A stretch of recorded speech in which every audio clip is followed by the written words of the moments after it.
चला आता इथे बघा मी 4-5 दिवस झाले तेव्हाच गावाला आलेली आहे, कारण का सुट्ट्या होत्या मिस्टरांना आणि 15 दिवस झाले का मला गावाला यायलाच लागतं. आता हे गावचं माझं शेतातलं घर आहे, बघू शकता मी शेतातच गावाला घर बांधलेलं आहे, आताच बांधलेलं आहे.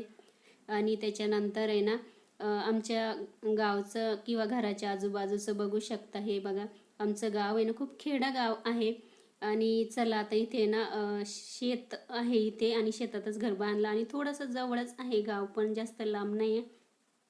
आता इथे मी ना वरती टेरेसवरती आलेली आहे आणि इथून बघू शकता ह्या पद्धतीचं वरचं दिसतं. आता आजूबाजूला ही सगळी आमची शेती आहे आणि इथे ना एक वावरामध्ये टोमॅटो लावलेलं आहे, महिना झालेला आहे टोमॅटो लावून.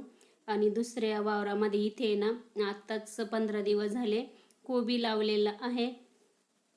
आणि इथे बघू शकता. चला आता आजूबाजूला आहे ना हे बघा अजून आता भरपूर शेताची कामं तर राहिलेच आहे, निंदणी वगैरे, पण मग माणसं भेटती नाही त्याच्यामुळे.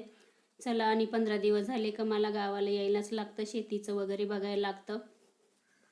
त्याच्यानंतर हे बघा गावाला ह्या पद्धतीने आम्ही अशी म्हणजे बाहेरच चूल मांडलेली आहे दगडाची आणि त्याच्यावरती असं आम्ही गरम पाणी करतो. आणि गावाला सगळ्यांना खूप गरम पाणी लागतं, कारण का शेतात कामं करता गरम गरम पाणी अंगावर घ्यायलाच लागतं.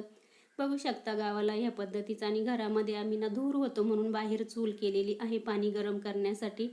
त्याच्यानंतर इथे बघा मोटर चालू केलेली आहे, बघू शकता. आता इथूनच आम्ही प्यायचं पाणी भरत असतो जुन्या घरी.